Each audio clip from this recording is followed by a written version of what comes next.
Good evening. It's Monday, December 6th. We want to get you caught up to date on the biggest stories of the day so far. And we begin this evening with crime at Lenox. CBS 46 investigates violent incidents at the mall. Steps are being taken to curb the problem, but are they enough?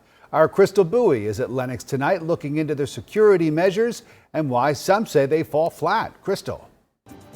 We have Sean and Rick, and what we've found is that even with some of these security measures in place, crime is still on the rise in this area. In fact, there have been reports of shootings inside the mall and also out here in the parking lot.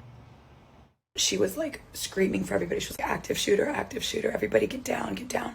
Captured on video, a security guard at Lenox Square Mall in Buckhead held at gunpoint and then shot. In June, Atlanta police arrested two 15-year-olds accused of the shooting. We were ultimately able to recover much evidence, including firearms as well. The mall in the headlines for increased violent crime over the past few years. New crime alert tonight at 5. Atlanta police are looking for the man who robbed a woman at gunpoint. It was once again in the spotlight. A chilling video shows two teenagers pull a gun on a security guard. During the last year, management touting steps taken to curb the crime. Lenox Square has invested millions of dollars into one of the largest private security programs in the state of Georgia. From increased security patrol, a curfew for anyone under the age of 18 on property, and added metal detectors.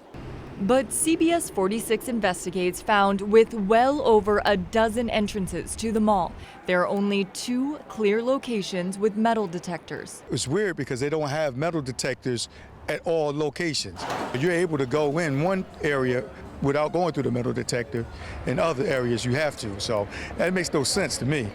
The general manager is saying the metal detectors are at strategic locations and only part of the security program. The 15 off-duty law enforcement, the K-9, coupled with private security, as well as the 200 camera systems and license plate readers. So it's the totality of the program, not simply the location of our weapons detection. Records from Atlanta police show in the last 6 months, there have been over 3,000 calls for service at Lenox Square. At least 4 separate incidents of shots fired, 2 people shot, and 4 people found armed. You bring up that there have been more security guards brought into the building, but as we know, in the last few months and in the last year, security guards have also been shot. So has that made a difference then?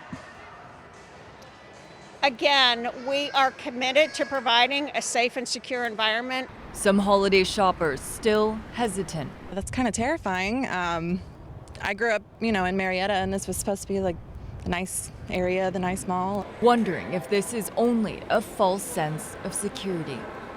I'm sure there should be more security. Well, you can read more about what management told us about their safety measures. Go to CBS46.com. Reporting in Atlanta tonight, Crystal Bowie, CBS 46 News. Thank you, Crystal. If there's something that you would like our team to investigate, you should email us at investigates@cbs46.com. We have a breaking news update. A shelter-in-place order now lifted after an ammonia leak at an Atlanta factory. Tonight, firefighters telling CBS 46 that leak is contained. Yeah, this all unfolding at the former home of the Schwann Food Company near DeKalb Avenue in the Edgewood neighborhood. And you can see on this map showing the area that was originally under that shelter-in-place order. CBS 46's Zach Summers live near the Schwann plant with the very latest. Zach, good evening. Yeah, good evening, Sean and Rick. It's an old bakery that's no longer in operation. Even at this hour, there still appears to be a crew on scene in hazmat. They were just at the entrance, but it looks like they've gone back inside the building. But we're told a crew was here earlier today trying to remove ammonia from the building so this facility can be demolished to make way for new condos. That crew of about 7 to 8 people were in the process of removing 40,000 pounds of the gas when a valve broke. It's unclear how much ammonia actually leaked into the air, but Atlanta Fire says the weather helped contain much of the leak to the building. They were able to cap it after about 30 to 40 minutes. We used the weather to our advantage. The weather actually kept the plume down inside of the building. The leak was inside the building, so we sprayed water on it until we was able to go in and have a unit go in and turn the valve off, shutting the valve off. Now, AFD says the shelter alert was sent as a precaution because they were getting so many calls from residents complaining of smelling gas. We're told the remaining gas is safely being removed, but it is possible that those who are nearby will continue to get whiffs of that gas, but we're told it's relatively safe at this point. We're live in Atlanta. Zach Summers, CBS 46 News. Developing tonight, Georgia is in for a Republican showdown in the race for governor. Former U.S. Senator David Perdue says he will challenge Governor Brian Kemp in next year's primary. This isn't personal. It's simple. He has failed all of us and cannot win in November. CBS 46's Haley Mason is live at the state capitol. And Haley, the governor's race getting more interesting here with each passing week. Rick, some political teams were caught off guard when David Perdue announced that he would be joining this very heated governor's race. It's a race that our political strategist says will leave some Republicans in the party bruised, and it will be very expensive. Former U.S. Senator David Perdue announcing he's throwing his hat into the Georgia governor's race. Perdue focusing his campaign on beating Stacey Abrams. I'm running for governor to make sure Stacey Abrams is never governor of Georgia. Abrams' campaign team responding to Perdue's anti-Abrams message, saying on Twitter, quote, while David Perdue and Brian Kemp fight each other, Stacey Abrams will be fighting for the people of Georgia. Both Kemp and Perdue would continue to deprive 500,000 Georgians of health care that our taxpayers already paid for. Meanwhile, Perdue drilling in on both Governor Kemp and Secretary of State Brad Raffensperger. To fight back, we simply have to be united. Unfortunately, today, we're divided, and Brian Kemp and Brad Raffensperger are to blame. Raffensperger, speaking at the Atlanta Rotary Club, did not respond directly to Perdue's ad, but stuck to his work on the elections when we asked about it. Well, I made sure we had fair and honest elections, and I'll continue to fight that because I think people want people that hold a high office to have integrity. Integrity counts. It always has, it always will. Kemp's press director releasing a statement over the weekend saying in part, quote, Perdue's only reason for running is to soothe his own bruised ego because his campaign for U.S. Senate failed to inspire voters at the ballot box twice. But former President Donald Trump throwing his support behind Perdue today, as opponent and Trump supporter Vernon Jones says Perdue and Kemp are, quote, two peas in a pod. This is going to be a bloody primary, and whoever comes out is going to be very bruised. The common thread among the three Republican candidates is they want to beat Stacey Abrams. Political strategist David Johnson says the Republican Party will be deeply divided. The problem is Republicans have a very strong adversary in Stacey Abrams. She's got a united Democratic Party right now, and the worst thing that Republicans could be doing is fighting among themselves. Stacey Abrams is a great uniter for Republicans, but right now, Donald Trump is going after his enemies within the Republican Party. We're seeing it across the country. And one thing our political strategist also pointed out is last election, David Perdue did not give television interviews and did not make many public appearances. The strategist says he is going to have to do that differently this year because Kemp is a tough campaigner, and that Perdue is going to have to get out on the campaign trail if he's going to try to fight against Stacey Abrams, Vernon Jones, and Brian Kemp in this very tight race. Reporting live outside the state capitol, Haley Mason, CBS 46 News. Haley, thank you. At least 17 states, including Georgia, now reporting cases of the COVID-19 Omicron variant. Today marked the first day that international travelers are required to provide a COVID test within 24 hours of boarding a plane. Previously, the rule was 72 hours before takeoff. The strict requirements come as some Georgia families prepare to leave the country for the holidays.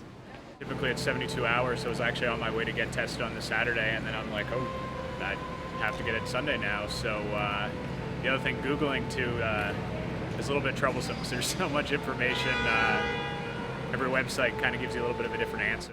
The rules cover vaccinated and unvaccinated passengers. They also apply to U.S. citizens as well as foreign visitors. Nearly 50 people across Metro Atlanta looking for new homes tonight because of 3 separate apartment fires. Almost 24 people displaced because of this fire. Take a look at it on the right side of your screen at the Wood Terrace Apartments in Doraville. Our Tracy Bragg spent the morning at the complex where neighbors are trying to pick up the pieces.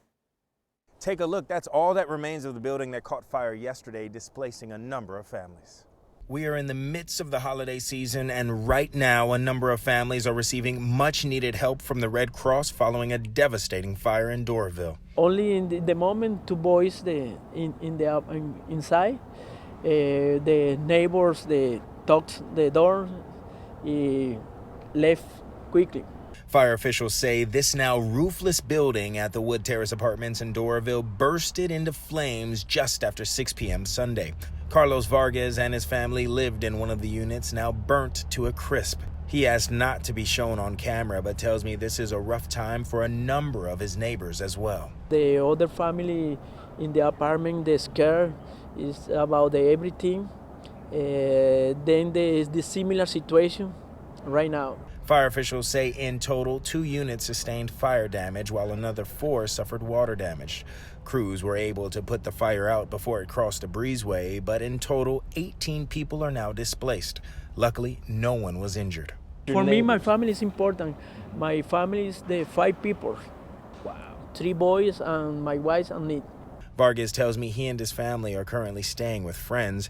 While they are happy to be alive, the thought of losing all of their belongings just weeks before Christmas weighs heavy on their minds. The new furniture, the new clothing, maybe 20,000. Vargas adds he hopes the apartment complex decides to help the families so drastically affected. It's important the solution immediately. We're waiting to get an update from DeKalb County Fire Rescue about what caused the fire. We'll update you as soon as we get those details. Reporting in Doraville, I'm Trayson Bragg, CBS 46 News. Trayson, thank you. Crews also investigating the cause of a fire in Decatur. It displaced 14 people early Sunday morning at the Austin Oaks apartment complex. We checked, no one seriously hurt. Clayton County Police Chief is answering questions after one of his officers shot and killed by someone. Well, this most recent incident happened over the weekend in Morrow on Maddox Road. CBS 46's Yasmina Alston has the latest. Miguel Eduardo Perez Gonzalez's loved ones were distraught after learning he was killed. The GBI identified the 38-year-old Monday after he was shot by Clayton County Police. Gonzalez's wife wasn't ready yet to speak about what happened. It was on Sunday that officers responded to Maddox Road in Morrow because a man with a gun was threatening neighbors. Investigators say when officers arrived, Gonzalez fired his gun on the porch. Once additional officers got there, Gonzalez was shot while holding the gun. Those responding officers subsequently arrived and they engaged the suspect outside his residence verbally. And during that interaction, he turned towards those officers with his weapon. Sunday's incident was the 91st officer-involved shooting the GBI has been asked to investigate so far this year. Just last week, Clayton County officer Henry Laxon was killed. His death marked the 3rd officer killed on duty in Metro Atlanta in recent months while responding to a domestic violence call. Clayton County's Chief Kevin Roberts addressed the tragic and dangerous incident with a message to his officers. Violent crimes seem to be escalating upon every engagement, so every officer in the country should be performing their duties at a heightened level. And as the GBI continues to investigate this officer-involved shooting here in Morrow, the Clayton County community is preparing for Officer Laxon's funeral on Tuesday. The police department has asked people to line the streets for the procession, which is set to begin at South Lake Mall at 8:45 in the morning. In Clayton County, Yasmina Alston, CBS 46 News. We are following breaking news. A woman charged with killing who police say was an innocent man during her search for a missing 1-year-old has been denied bond. Alan Devlin, live at the Breaking News desk with details. Yeah, Sean, right now Santana Miller is facing murder charges, and as you said, she was denied bond along with her brother, who police say shot and killed Aziz Hassan in a Clarkston apartment while they were looking for that missing 1-year-old. Now, Blaze initially went missing on November 10th. Police say Santana Miller here on the left and her brother Delarius Miller there on the right were searching for the then missing 1-year-old who was abducted with an SUV the night before. Police say a group of friends and family armed with guns began banging on random doors at the apartment complex. Blaze was later found safe inside a vehicle near the police station. A suspect still has not been named in the case, but police say the man who was shot and killed by Santana and Delarius was innocent. Again, Santana has been denied bond. We're going to keep you updated on the story as it moves forward. From the Breaking News Desk, I'm Alan Devlin. Back to you guys in the studio. Thanks. Thanks for watching CBS 46 News. Watch us live wherever you are, our mobile and our streaming news app. You can also watch us on Roku, Apple TV, and Fire TV.